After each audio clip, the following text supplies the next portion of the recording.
What's making headlines? Your weekly wrap-up of the biggest news stories in the Australian mortgage and finance broker market.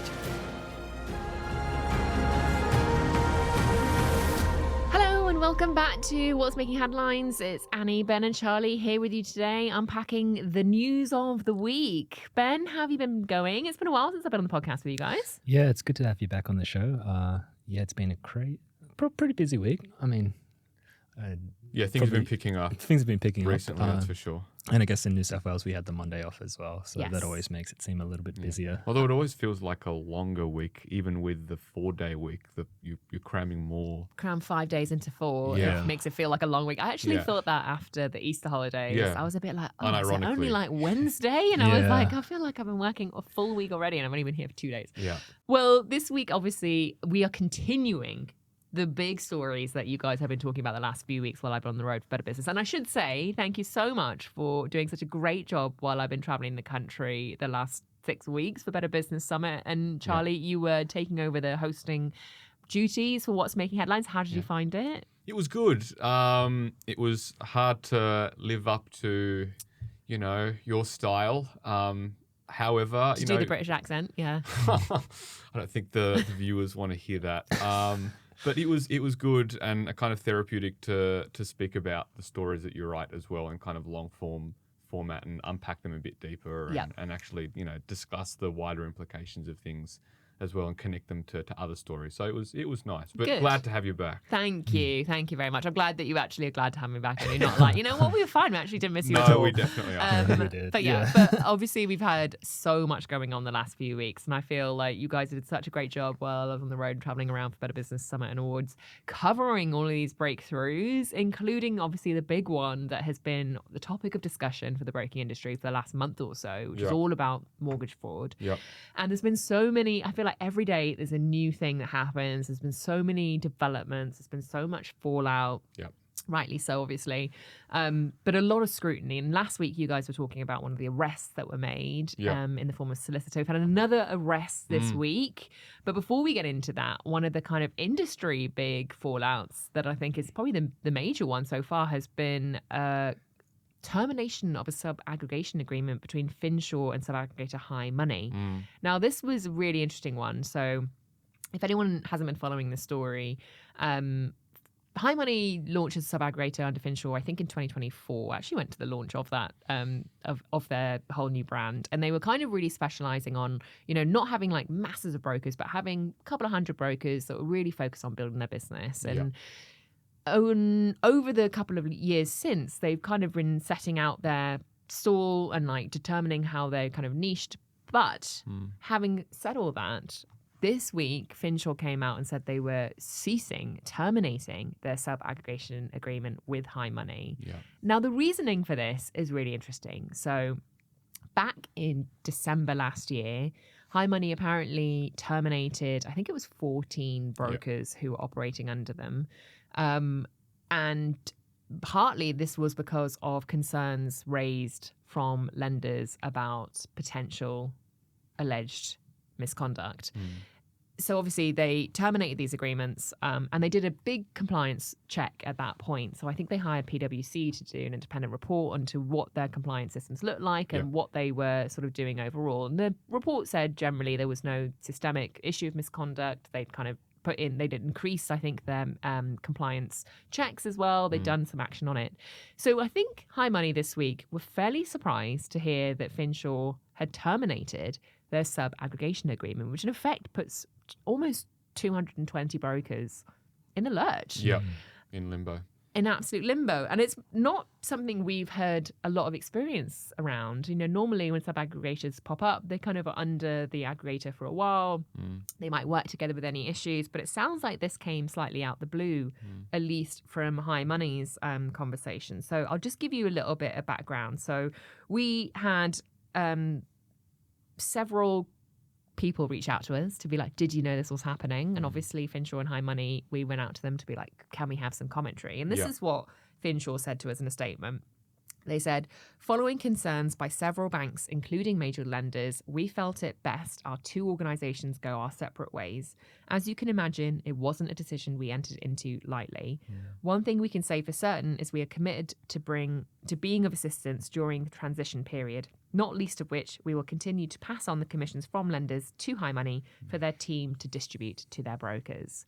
Now, we obviously also went out to High Money founder Bruce Lee to say, what do you guys think? And he was obviously pretty shocked and pretty disappointed by this decision. And this is what he said. We strongly disagree that High Money should bear responsibility for the current situation. Over the past several months, we've taken significant steps to address concerns, including appointing a new CEO, strengthening governance, and conducting an independent PwC review, which did not identify systemic broker conduct issues. Despite these efforts, Finsure has proceeded with a unilateral termination that we consider disproportionate and commercially damaging, not only to High Money, but to more than 200 brokers and their clients. And talking about this, he said they're actually reviewing all available options, including legal avenues, in response to this decision. And he went on to kind of say, you know, we want to make sure that we are delivering this in a constructive way and that we are seeking a solution. What do you guys think? Some drama in the broking industry. Yeah, do we have details of what caused the termination yet? Or no. So I think the way that it was discussed for the terminations in December, that was from concerns raised by a lender. Now, they didn't go into detail of what exactly had happened, but it was fraud concerns. So it's all part of this mortgage fraud probe, I suppose. We keep calling it a probe. This kind of investigation, unofficial probe that people are doing at the moment from the lenders and regulators and different sort of aggregation groups, looking at what are brokers doing, and particularly, we don't know if it's a broker-led fraud issue, if it's, you know, brokers weren't maybe catching fraudulent documents coming through. We don't know what the details look like of this. And I think a lot of the times, until people are charged, people don't want to release the details either. So spicy. It's difficult too for aggregators. It just shows how you know, how hard it can be to deal with kind of allegations of misconduct too, and you know, for rumors and hearsay to spread throughout, and you know, the lenders are all on edge and heightened to this problem. They don't want it to kind of increase. Yeah, and I think this is the big issue, isn't it? Is being like, well, if you terminate someone, we'd like to know why. Yes. And this is, again, why reference checking protocols came in a couple of years back, to try and identify if people were moving from one group to another and they'd had a termination. Like, you could easily see that. But also being like, are they being terminated for legal activity? It's still early days. So I assume in this case, most of the investigations that resulted from the December 2025 terminations might not have concluded. No, I don't think they have. So it's sort of being like, well, what exactly is going on here? And I totally sympathise with the brokers under High Money who weren't terminated, being like, I'm now left without sub-aggregator. Yeah, that was a point Peter White brought up from the Finance Brokers Association of Australia. He talked about there's probably plenty of high money brokers who have done nothing wrong, and they should be probably treated as innocent until proven guilty. But I guess we still don't know what's happened really. So it's all up in the air at this point. Yeah, and I get, like, you know, again, for a lot of lenders, they'll probably be reviewing who they're working with. We did also see last week, you know, LMG confirmed that they had some brokers under investigation. We know that Finsure had some brokers under investigation. It's not like a isolated incident. Thank you. I couldn't remember the word there, and I was like, what's that thing? It's not an isolated incident. So it's obviously a much bigger, broader concern. But for lenders to kind of be like, actually, we're kind of doing this, and an aggregator to then be like, we don't want to work with this aggregation group anymore. That's pretty big. It's a big bit of a worry too, how big this issue sort of is pervading throughout the whole industry. And I guess we'll probably find out in the coming months. How big it goes. And the kind of professional sphere as well. Obviously, it's not just brokers caught up in it. You've got all these other professional industries that are, kind of caught up and placated in this ongoing mortgage fraud probe. Yeah, because of the big focus that the industry had been talking about when it first came out was a lot of focus on what are the documents coming from referral partners and what are referral partners doing. And we have already seen, as we mentioned last week, the solicitor being arrested. This week, another referral partner, an accountant arrested. Which I think by reporting account is believed to be connected to this current mortgage fraud saga that began with CBA self-reporting, as opposed to the solicitor, I think, was caught up with Penthouse Syndicate. The Penthouse Syndicate. Yeah. Yeah. Yeah. So I think this is, again, we shouldn't conflate the two, and we don't have huge details from the federal police who arrested the accountant this week. No. But what we did have, which I thought was unusual, was vision of the arrest. Yeah. We had the police actually released photos and videos of the Yep. accountant being arrested, obviously blurred out his face and didn't include his name. Yeah. Our sister title, though, Accountants Daily, has done some digging and they actually did find out who it was. But what I think some of the issues that they were saying was that the charges, obviously he hasn't been found guilty yet, but the charges are around proceeds of crime. Yeah. So this whole mortgage fraud issue is, again, it's really focused on where is this money going to, Yeah. and who, like, are What's these it loans funding? being used to wash money Yeah. from criminal and Yeah. nefarious purposes? And I think in this case, it was about illegal tobacco. Yeah, and drug importation and onshore scam networks through what they said complex financial arrangements. But it's what we've heard from Austrac in their previous comments to us, that they're looking at how these fraudulent loans could be funding criminal enterprises of various sorts. And this is appears to be an example of that. And the AFP, in outlining their case, they allege that this accountant, who was, funny enough, a founder of an accounting firm and company based in Melbourne's east, and as you said, they arrested him at his suburban home at the end of March as well. They are alleging that the man, quote, participated in a money laundering syndicate linked to illicit tobacco, illicit drug importations, and onshore scam networks targeting Australian victims. Don't like that, do we? No, and he's faced... alleged, though. we should say. Alleged. He's Hasn't faced been found guilty. two charges, one count of knowingly dealing in the proceeds of general crime, and one count of committing an indictable offence for the benefit of a criminal organisation. He's been granted bail. He's due to appear before a magistrate's court on 17 July this year. But it's understood that the criminal group that he was working with and his firm were allegedly obtaining loans from major financial institutions by setting up shell companies and then submitting, which is what we've been seeing with all of these reports, false documentation, in some case created using AI. Yeah. So it just goes to that point of, sophisticated, complex artificial intelligence being used to submit all of these what are meant to be good faith documents from genuine borrowers seeking loans. And this is the whole unpicking of, what has been happening. And I'm sure as we continue on and hear more from the police and from regulators about what's been going on, is finding, well, who knew what, who did what? Like, is this actual kind of fraud that is being perpetrated? I don't even know what the word is, like, on purpose, you know?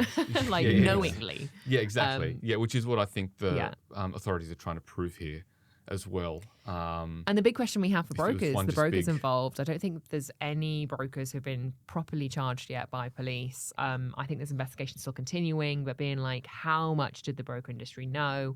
When did they know it? Were they aware of this? Were they working for a syndicate, or were they actually just kind of not catching stuff that was coming through from a syndicate? So I think this is the big question. Obviously, all the aggregators have been working really hard, and the associations have been working really hard to improve compliance, to make sure everyone's across the training, to lift their compliance levels. We've seen nearly all the aggregators roll out new training, and also in some cases AI platforms to try and identify AI documentation, AI manipulated documentation to catch anything that's coming through the broker portals and broker systems. So lots of work going on this.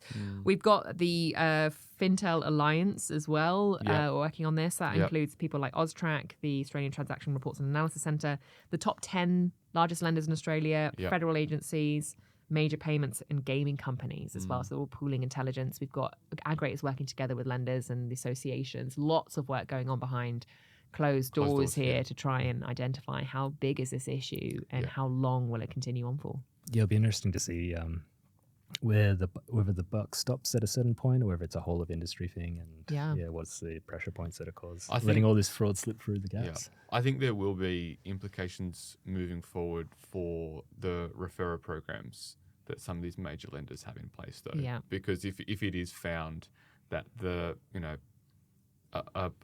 biggest bank in the country, CBA, there's been, it's found to be fraud perpetrating through that referrer network, then there has to be actions taken to close that up. And I think this is the big question that I have, has been like, how is this possible? Like, how are referrers providing these documents and they're getting through? Because surely there is a check involved. A referrer obviously can't write alone. They're just referring in a name. Exactly. How are they, are they providing documentation? They shouldn't be providing documentation. Yeah, and I've seen some sort of AI-generated things that clearly look wrong, so you think it'd have to be a pretty sophisticated system to sort of identify it. Although maybe if it's for a shell company.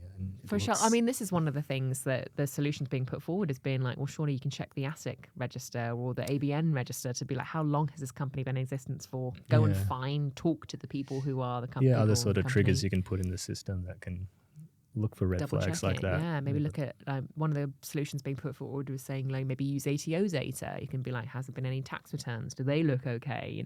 There are rules in place. Company. There's loads of checks in place already. So it's about like actually, are they working? Are they strong enough? Yeah. So very interesting seeing really in effect the termination of the sub-aggregation group, which kind of leaves them in limbo. And the first arrest of a professional that's believed, to be connected to this first two, the accountant and the solicitor. But the accountant being the second kind of fraud saga stemming from CBA. So I don't think is it necessarily from CBA, because I think the actual fraud saga is from most of the majors. I think we know CBA and NAB have both flagged it. Caught up in it. I think actually NAB was first before CBA did. I think CBA came second.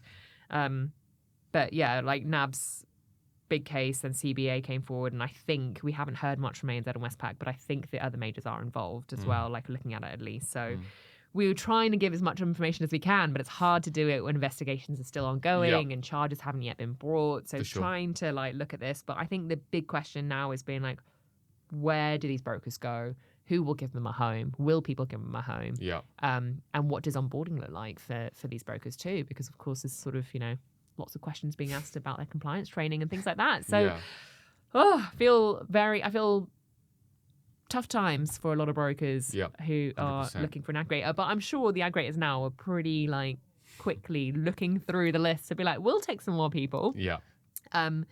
But I think that was, one of the big stories from this week. And actually, earlier this week, I reached out to some of the major aggregators to be like, well, how do you actually track compliance? Because if there's been all these questions being asked about compliance, what does it actually look like? Of course, the aggregators were wonderfully helpful, and they gave me so much information. It was quite hard to actually condense it down into a story to be like, this is what they're doing. But basically, they're obviously all doing due diligence when it comes to onboarding and ongoing monitoring. They do mandatory training.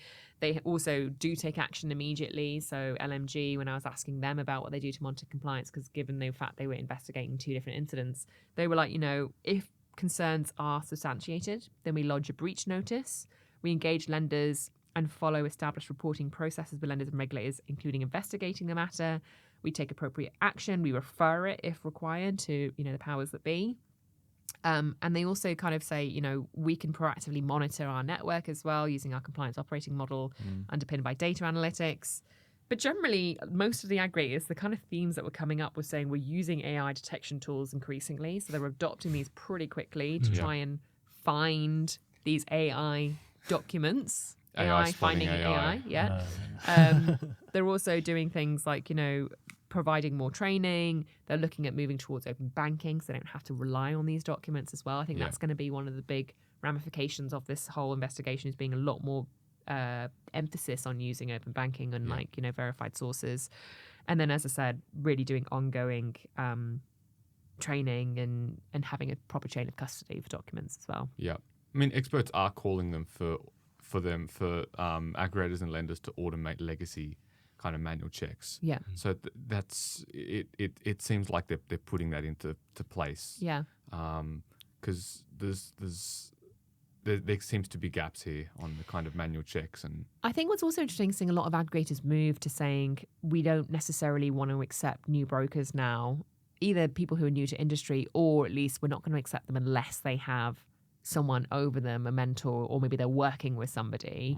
So it might be that we see fewer brokers start out in the industry as one-man bands, because, especially if they're new to industry, because it might just be harder to find an aggregator. If they're tightening up their membership requirements, saying if you are new to industry, if you don't have any finance industry experience, we want you to be working under somebody else, to make sure that you're a crossover. And what would that mean for the small aggregators and the non-sort of big? Exactly, that franchise? is a big question. But I think most of the small aggregators already do have big training programs themselves. So, if you think about Purple Circle, they have a new broker academy themselves that they do. Most of the aggregators have training already in place. But I think the problem is that it's not just new to industry. Some of these issues have been raised from former bankers who became brokers. And I think that's the issue, is being like, it can't just be for new to industry. It has to be everyone who's become a new broker. You need to have oversight of everyone, because it could be that they're coming from the banking industry. Maybe they were let go for, concerns over potential misconduct. But because we don't always have that information, it might not be released publicly. When you're doing the reference check, maybe that's not raised and they become a broker. And the point is, how do we stop that from happening? Yeah, for sure. It's a good point. So I'm sure we'll be talking more about fraud over the next few months as well. We'll be doing lots more investigations. We'll be working with our reporters over on the legal titles as well, to see if we can delve into some of the investigations that are going through. But generally, this is going to be a big issue for the industry for a few months more to come. But hopefully on the other side of it, we'll have tighter compliance and more protections for brokers. You know, we want to make sure that people are doing the right thing and that they're not getting caught out by nefarious players. Absolutely. We'll take a quick break here, but when we come back, we'll be talking about some of the other big themes that we've been writing about here on The Advisor, including the cost of being regulated and what CSLR levies are going to be looking like this year. And we'll get into that just after this message. So, Charlie, we had an interesting story run on The Advisor this week that you picked up because a broker actually reached out to us and said, did you know that we've been charged twice for CSLR, the compensation scheme of last resort levies? Walk us through what's happened.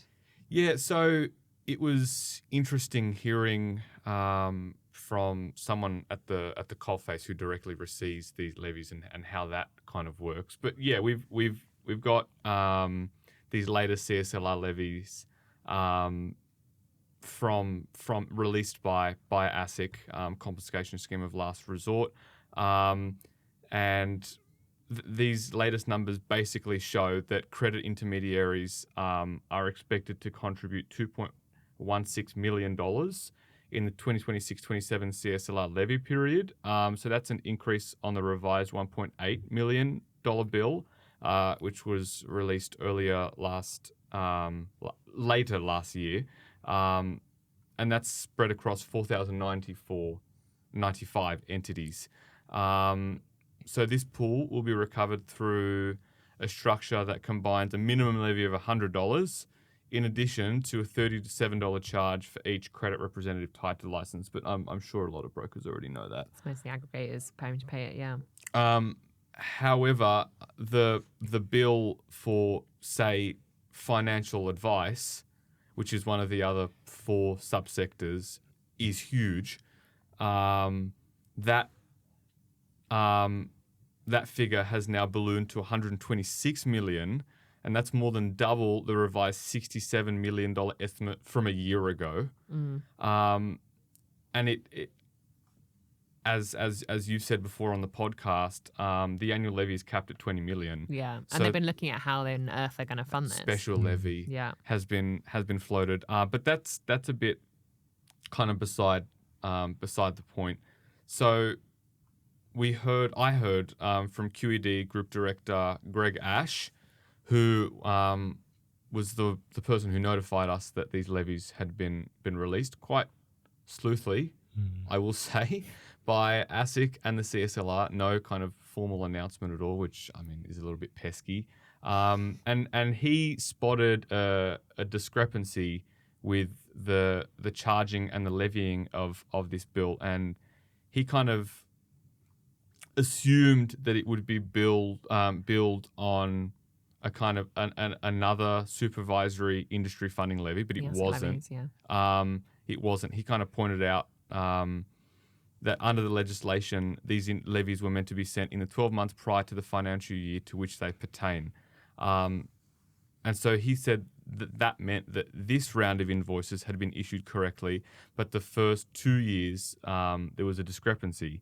And ASIC confirmed that to him, and he basically said, his quotes were, how can they have a levy for 2026 when we haven't even got to the end of 2025, 2026? Yeah, so they're charging levies for FY27 is the point. And he's like, we haven't even got to the end of FY27. No, and that was because ASIC had effectively billed 4 months earlier for the past 2 billing periods than they were meant to by under the legislation.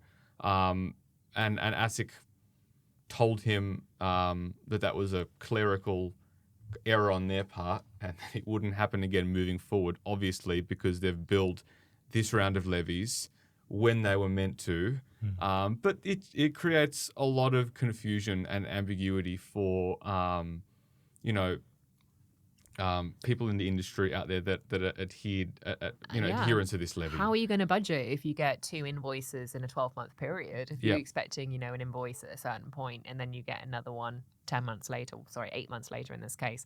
He's a bit like, how am I meant to budget for that? And then he said also the problem that he had was trying to find an answer to it. Apparently he called ASIC and it was like the call centers didn't really know what he was talking about, and he was like, I couldn't find any help. So he was a bit like, how are we meant to budget for this? And actually also, how are they kind of like qualifying this? He was a bit like, I'd like to know, have a bit more warning, please. If this is going to happen again, so that not only can we budget, but also we can understand better why they're doing it. Which I think is perfectly valid. And as you just said, he raised objection to the communication from ASIC, and there really wasn't any communication. I love his quote from him. He said, ASIC hiding behind call centres, unacknowledged timeline changes, and half-baked arithmetic without adequate public-facing information is unprofessional. Well, not mincing his words. He said it a lot better than I could. But yeah, so I think that was a really interesting one, being like, there's always issues that, of course, need to be covered the cost of regulation. We know that, but being like, at least make it easy on people. And we know with the CSLR levies as well, I wrote this massive story a couple of weeks ago about the special levy and how they were thinking about charging that, which honestly, I still don't really fully understand. I'm like, this doesn't make any sense. But they're looking at, for the financial advice area, still 100 million plus. I think actually, if you include some of the collapses that will be included in FY27, it's like 250 million. Yeah, so it's more, masses. Thankfully, touch wood, the broking industry doesn't have that many. But given the latest insight and investigations into mortgage fraud, it may seem likely that regulatory costs will increase. And how much are brokers on the hook for? Individual brokerages? How much does that work out to? So it's basically licensees. So if you hold an ACL, then you're the people paying for it. So most individual brokers probably wouldn't be covering the cost that aggregator would be. The aggregator would, But if you do have your own license, then obviously you need to pay these costs. I can't remember off the top of my head. I think it was like $14 a credit rep. So $1,000 I think it is, and then $14 on top of that. So something like that. Double check. Oh, well. Yeah. But yeah, so I think that was really interesting, looking at how much money people actually have to start saving. I think so too. He basically said that the release of the numbers isn't clear either. He raised objection to that and said, well, look, I had to go and break it down and crunch the numbers and translate that gargantuan figure across the kind of licensee and what that would look like, and him trying to anticipate the bill before it actually arrives. You're sure you've got the levy, but then translating that into like an individual payment from a licensee as well. There's none of that. And this is, of course, like one of many levies. So if we think about the things that the broking industry has to pay, obviously they have to pay the ASIC levies each year. They have to pay the compensation scheme and last resort levies. They have to pay the Australian Financial Complaints Authority costs. There's a lot of things they have to pay already for the privilege of being regulated, and in some cases compensating people for things that they haven't even been responsible for. No. So yeah, I can imagine there is a lot of pushback on saying, why are we having to pay for all this? Compensation scheme of last resort, the big one being the issue, because in some cases in financial advice, they're compensating people for unrealized gains, which not great. You can understand the frustration. I think with the CSLR, they're still trying to figure out what the best way to do it is to a certain extent Yeah. and that kind of thing. But you understand people who are trying to run a business just want a little bit of clarity. But yeah, you sort of dig into those releases and that kind of thing, and Yeah. you read a little bit, and it starts to make You're just less shaking your sense head, being like, than what when are it you doing? started. But thank goodness for the associations who have the fun task of being able to unpick all of this and actually try and advocate for the broker industry to make sense of it all, because it is a lot to get across and a lot to keep track of as well. It changes pretty quickly. Yeah, for sure. We'll take a quick break here. When we come back, we'll be talking a little bit about some of the rumours starting for next week's Reserve Bank of Australia monetary policy decision, what we think the May decision will look like, and we'll get into that just after this. So next Tuesday, the Monetary Policy Board of the Reserve Bank of Australia meets for its May decision.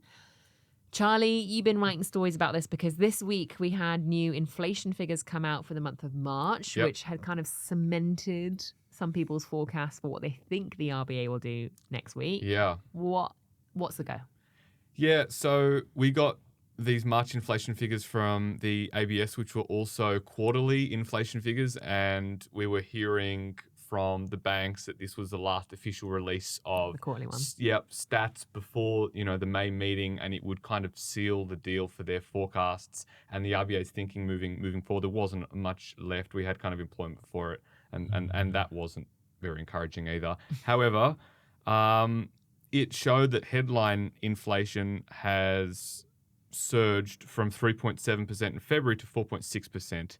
That's month on month, basically showing that oil price shock feeding through, and a massive contributor of that climb was petrol and diesel, which was a 32.8% monthly increase in automotive fuel prices. And ABS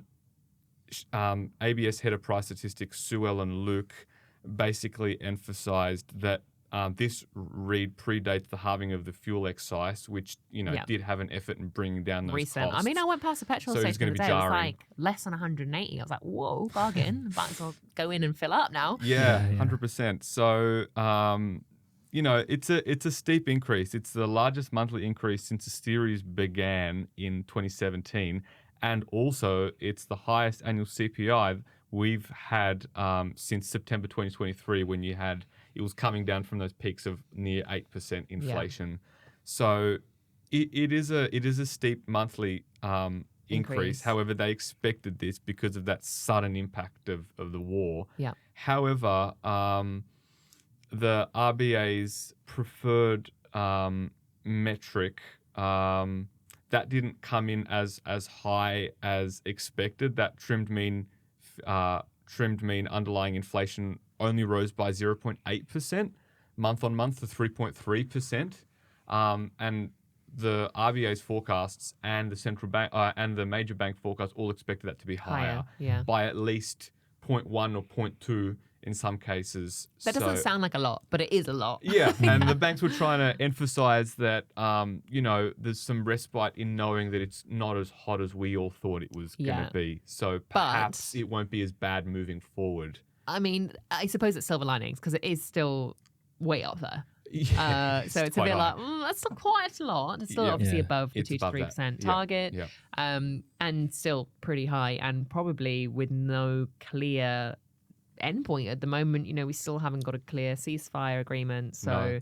Straight for still now, in limbo. Still in limbo. So most of the banks saying hike. Yep, they've all coalesced. All four major banks have coalesced around a May hike, and we've had that prediction from all four of them for about a month and a half. Yeah. And Westpac has kept in place its position of 3 consecutive hikes at May, and then another 2 in June and August. So they're the outlier here. Sorry, not 3 in May, but 3 up to May. Yeah. I was like, wait, are we doing 3 hikes in May? Three hikes in the same month. 1 in May and potentially 2 afterwards. Yeah. In June and August, according to Westpac chief economist Lucy Ellis. And she said that trimmed mean measure is still far too high for the RBA to ignore. And her direct quote from her was, the March inflation data will have the RBA's inflation warning lights flashing bright red. Keep an eye out for that. Yeah. And I think this is the thing, isn't it? Is being like, well, not all banks agree with Lucy Ellis. I think most of them are saying one and then a pause. Yeah, and Westpac's the most sort of aggressive one, saying multiple hikes consecutively. They've toned down their language here, especially CBA has kind of even revised their metrics on May. They've kind of said that, look, we believe the May decision once again will be a line ball, hair's whisker for 5-4 majority, and sure they've maintained their official forecast for a hike in May. However, they've said we expect another split decision with a softer mean CPI print and recent falls in basically every consumer sentiment survey that's been released in the past month.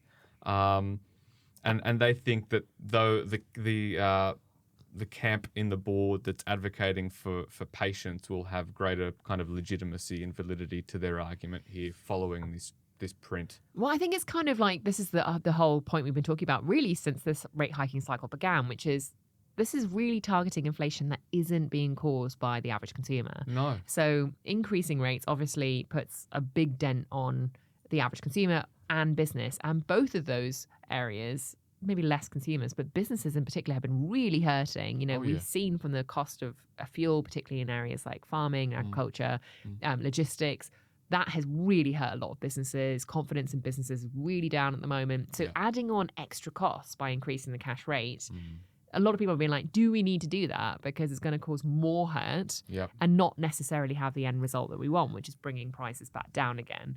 There's not much the average person can do to reduce inflation. So again, the argument is saying, is this not a particularly great instrument for trying to curb inflation? Because it's not really like you're doing anything. Yeah, good old blunt instrument from the RBA, but that's the only one they've got, right? Yeah, so exactly. What else can they do, I suppose? It is difficult though, because fuel is tied up to so many other sectors, and the banks are quite insistent on the point that we're not seeing the pass-through yet to agriculture and to trucking and to groceries and all of that. They think that food inflation and travel and transport and hotel and accommodation inflation in the 2, 3, 4 months following is going to be worse because of the obviously the shock in fuel, sudden shock in fuel prices. So I think the RBA is watching that as well, and they're pretty cautious that it could just spread like wildfire through the economy. And the other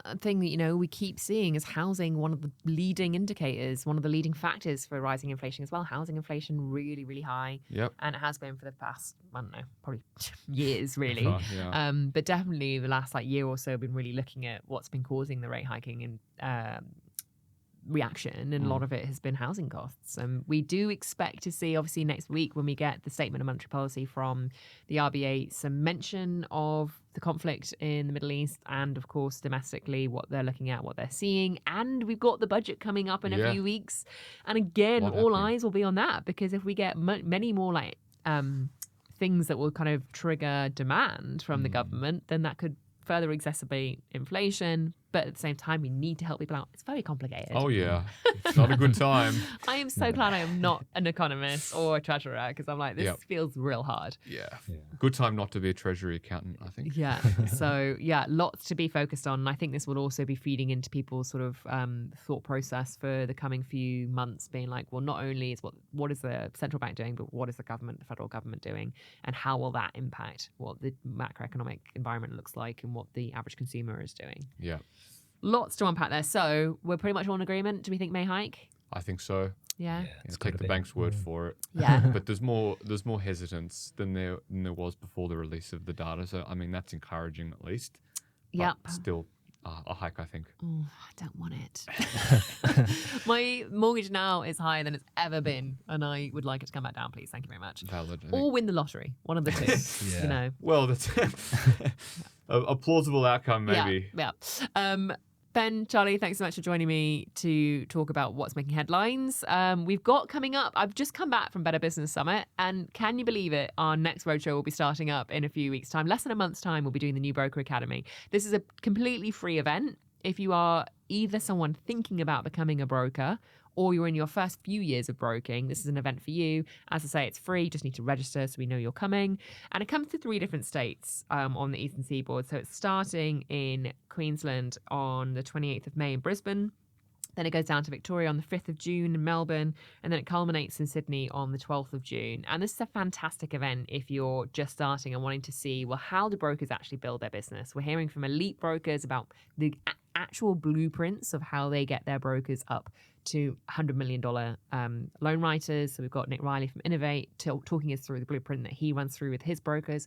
We've got Bernard Desmond from Blank Financial talking about how he works with real estate agents and referral partners. We've got lenders talking about diversification. We've got brokers at different stages talking about how they're building their businesses.